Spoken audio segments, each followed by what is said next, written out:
Yeah, and it can be hard too because, especially if you're taking on new roles or a new scenario, you don't know everything, so you can't, like, you feel like a fish out of water, and that you might not belong, and you're like, shit, did I bite off more than I can chew? Am I going to be able to do this? Or did they make a mistake? Like, Yeah. they're gonna find me out and be like, oh, she is not the woman for this job.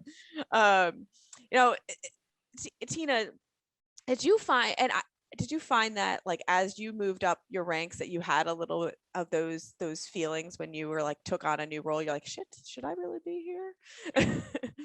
You know, I think that's so interesting and a good question, Nicole, brought up the whole imposter syndrome. And I share with people that I had to learn how to get out of my own way. And I think that was so important for me, again, being a first generation Black woman who's often not seen in these corporate spaces.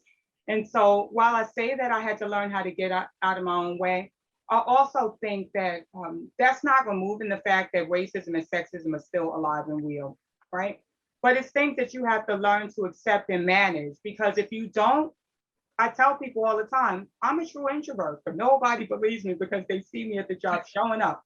I don't But I believe know it. I have to show up, because if I don't, I'm going to go, invisible. And part of the thing is learning how to be exposed and get out of your own way and advocate for yourself and say, yes, I can. And so when those nagging doubts get, come into your head, and I think everybody has those nagging doubts at times, you have to be able to pull onto that internal thing, look back at some of your past success and say, yes, I can. And hopefully you have this cheerleading squad who believe in you, right? So I think that is so important. And I think men struggle with it too, honestly. They just fake it more. But I think that it's particularly for women and people who don't have those, I guess I want to say, those visible role models where they see it.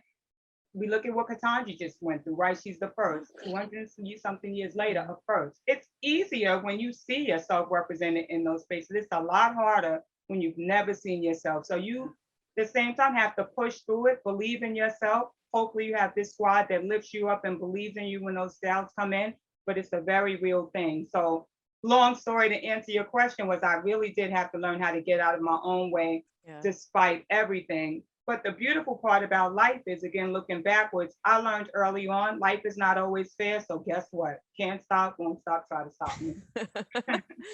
I think that's what makes these conversations so important, right? Is you hope that people have a cheering squad. Not everybody does. Some of us came out of the projects and our people want to cheer for us. They don't know how. They have no Yeah. concept of where we're going, what we're doing. I mean, I go back to my old neighborhood and I talk to my old friends, or I write them letters sometimes.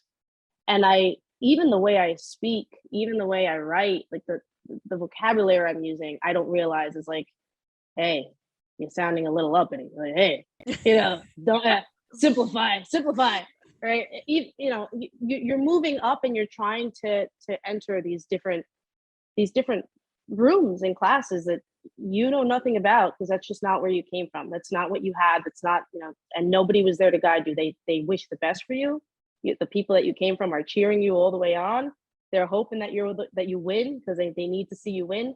But other than that, having them usher you or walk with you, it's really hard. So as much as you hope that people have those cheering squads along the way, not everybody does. It's very isolating the further up you get.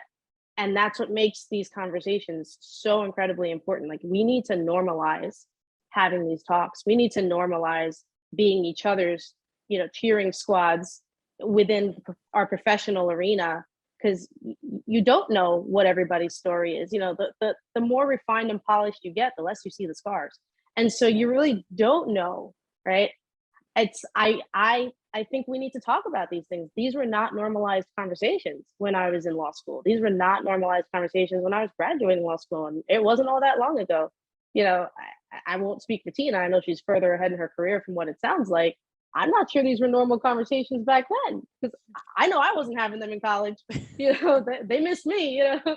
So we need to have conversations like this on a regular basis, and not have it be part of some DEI initiative, but have it be normalized in everyday spaces. This needs to be like water cooler talk, so that people find people they relate to, people find people they want to cheer for.